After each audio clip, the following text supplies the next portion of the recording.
Olá pessoal, sou o professor Fabiano, do Departamento de Matemática e Estatística da PUC Minas. Vamos dar sequência às nossas videoaulas da disciplina de álgebra linear semipresencial. Nesta videoaula, vamos ver algumas aplicações simples que utilizam o conceito de sistema linear. Uma primeira aplicação é a interpolação polinomial. Dado um conjunto de n mais 1 pontos do plano cartesiano, nós podemos interpolar por esse conjunto de pontos um polinômio de grau menor ou igual a n, que tem esta forma.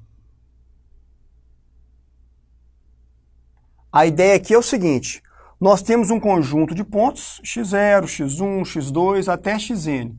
Nós vamos ajustar aqui, nós vamos interpolar um polinômio que passe por esses pontos, tá certo?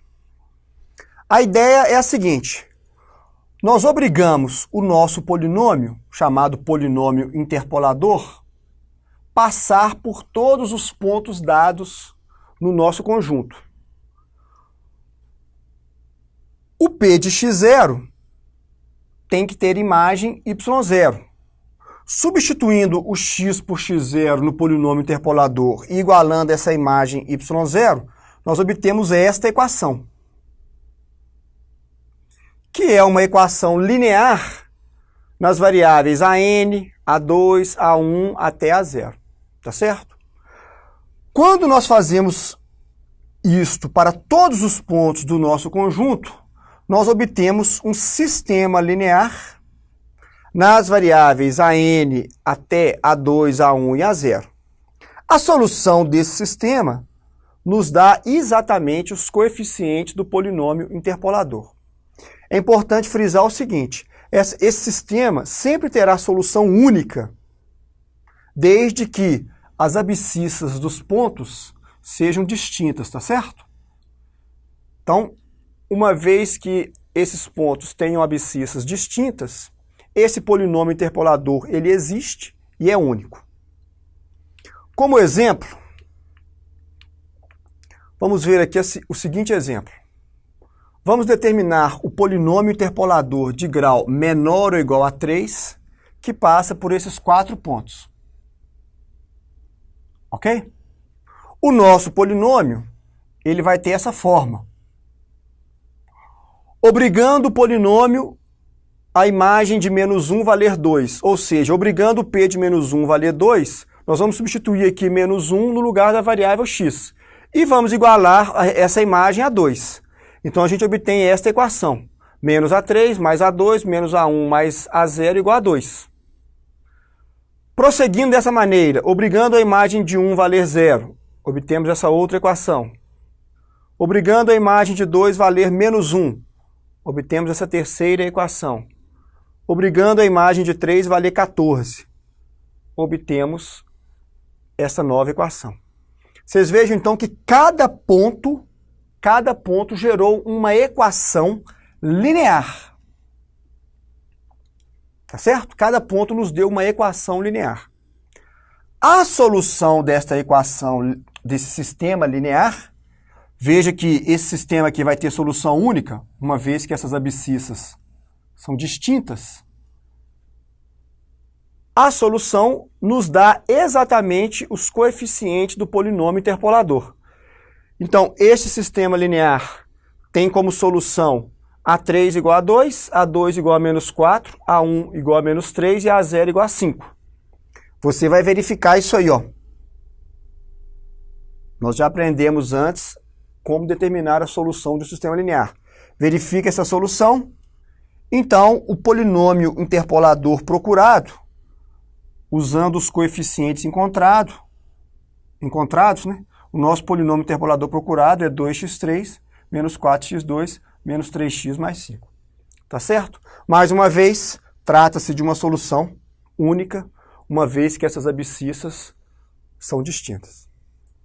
Ok? Então essa foi uma aplicação interessante, importante de uma situação que envolve a resolução de sistemas lineares. Aqui nós temos uma outra situação num contexto bem diferente, um contexto, digamos, mais de aplicação em engenharia, que envolve um balanço de massa. O que é um balanço de massa? O balanço de massa é o seguinte: quando você tem algum processo, se esse processo não tem nenhuma acumulação e não tem nenhuma perda de massa, toda a massa de entrada ela tem que ser convertida na massa de saída, ok? Para exemplificar essa situação, vamos tomar a seguinte situação. Uma indústria deseja fabricar uma liga de bronze. É uma liga constituída principalmente de cobre e estanho. A liga a ser fabricada deve ter esta composição. Composição em massa, ok, pessoal? Ou seja, cada 1 quilograma da liga fabricada tem que ter 85% de cobre, ou seja, 850 gramas de cobre, 4,2% de estanho, ou seja, 42 gramas de estanho, 3,8% de chumbo, ou seja, 38 gramas de chumbo, 2,8% de zinco e 4,2% de quaisquer outros elementos residuais, tá certo? Aí pode ser ferro, alumínio, elementos residuais quaisquer. Como esta liga será fabricada? A partir de uma refusão de 4 ligas pré-existentes. Então a nossa indústria, ela possui 4 ligas em seu pátio de matérias-primas. A partir dessas 4 ligas, ela irá refundir essas 4 ligas de modo a produzir uma liga com a composição desejada. Tá certo? Aí a pergunta é o seguinte: qual a massa necessária de cada uma das ligas disponíveis? A gente deve utilizar, né, qual a massa necessária de cada uma dessas ligas para produzir 1 tonelada desta liga desejada. Tá certo? Então esse é um problema típico de balanço de massa. Também vai nos levar a um sistema linear pelo seguinte. Olha só.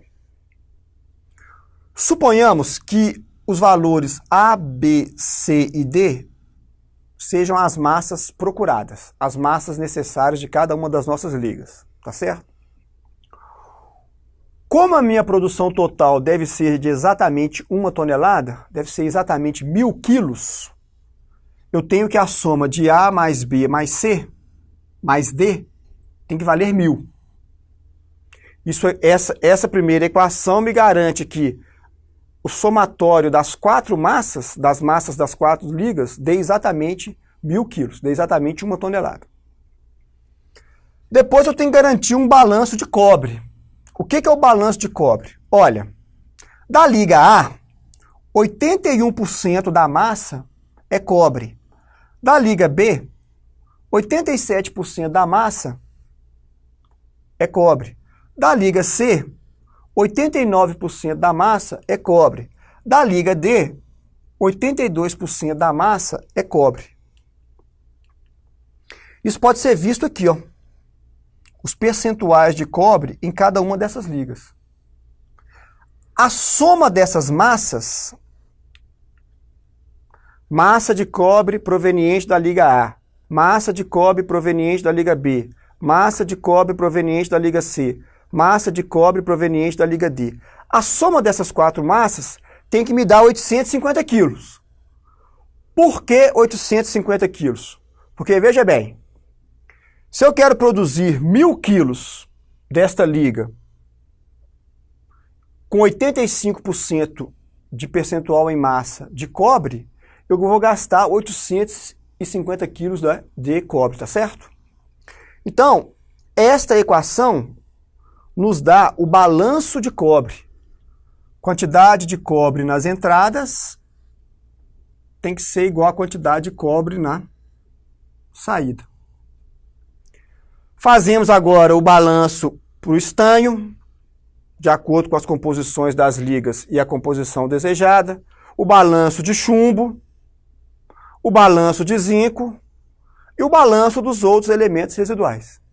Vocês vejam que nós temos aqui um sistema de 6 equações, e 4 variáveis. Esse sistema ele é linear, um sistema 6 por 4. Trata-se de um sistema linear. Todas as nossas equações são equações lineares. Nós já sabemos resolver esse sistema. Você vai verificar que a solução desse sistema ela é única. Aqui está novamente as equações do sistema. Aqui está a matriz aumentada, ok? Aqui está a matriz aumentada na forma escalonada, tá certo? Daqui a gente tira que a solução única desse problema é A, 200 kg, B, 220 kg, C, 300 kg e D, 280 kg. Tá certo? Então, este é um problema, um outro tipo de problema, cuja solução nos leva também à aplicação do conceito de discussão de um sistema linear. E que nesse probleminha nós estamos falando de balanço de massa. Esse conceito de balanço de massa se aplica em várias situações, tá, gente? Esse aqui é um exemplo onde ocorre essa situação. Uma outra aplicação que nós vamos estudar é a análise de circuitos elétricos simples por meio de sistemas lineares, ok? Temos aqui um circuito elétrico bem simples, constituído de duas malhas, uma malha esquerda e uma malha direita. No caso aqui, em cada malha eu tenho uma fonte de tensão, 8 volts, 10 volts, e tenho também resistores, 2 ohms, 10 ohms, 5 ohms, ok? Há algumas maneiras de fazer a análise de circuitos elétricos. Uma delas é a aplicação das leis de Kirchhoff. Quais são as leis de Kirchhoff que nós vamos aplicar para fazer a análise desse caso? Uma primeira lei de Kirchhoff é a chamada lei de Kirchhoff das tensões, LKT. Ela nos diz o seguinte: em uma malha fechada, a soma das elevações de tensão tem que ser igual à soma das quedas de tensões. Tá certo?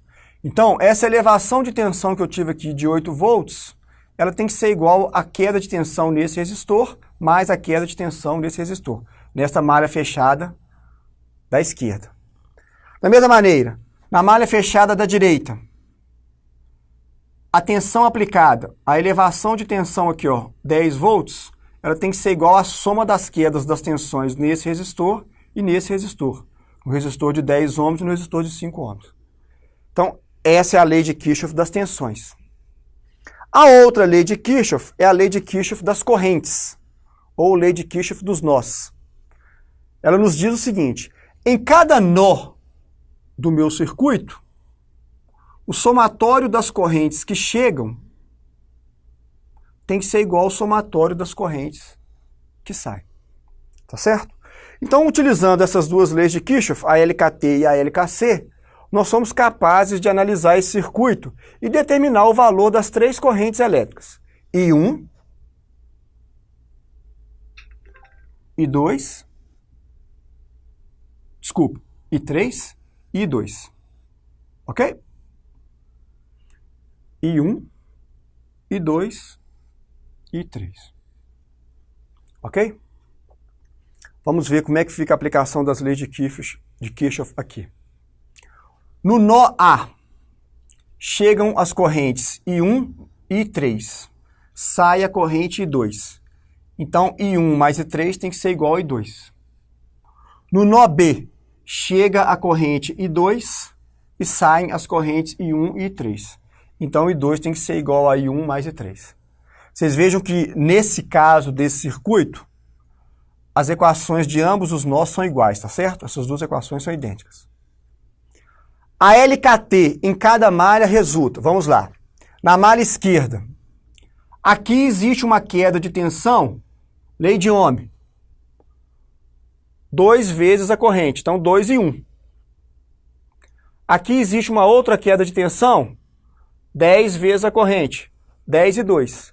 Então, essas duas quedas de tensão, elas têm que ser igual à tensão aplicada pela fonte. Então elas têm que valer 8 volts. Tá certo? Na malha da direita, quais são as quedas de tensão? Se a gente percorrer a malha aqui, ó, 10 e 2, mais 5 e 3. Essas duas quedas de tensões têm que ser igual à tensão aplicada. No caso da malha da direita, a tensão aplicada é de 10 volts. Vocês vejam que estas equações nos levam a um sistema linear. Como essas duas equações são idênticas, a gente só precisa de considerar uma delas, tá? Nós temos esse sistema linear. Quais são as variáveis desse sistema linear? São as correntes elétricas procuradas, I1, I2 e I3. Aqui é o sistema, aqui é a matriz aumentada desse sistema, aqui é a forma escalonada dessa matriz. Então, por essa forma escalonada, o nosso problema também tem solução única. Essa solução, você vai verificar aí também, ela vale a corrente I1, 1/4, ou seja, a corrente I1 é 0,25 amperes. A corrente I2, 3/4, 0,75 amperes. E a corrente I3, meio ampere, tá certo? Então, pessoal, essas são algumas aplicações bem simples que envolvem o conceito de sistemas lineares. No nosso livro-texto e também no material disponível no nosso sistema, lá tem algumas outras aplicações que vocês podem estudar também, tá certo? É isso aí, espero que vocês tenham gostado. Bons estudos. E não se esquecer, né? Sempre praticar utilizando o nosso livro-texto e também as atividades propostas lá no nosso ambiente, tá certo? Um abraço para todo mundo.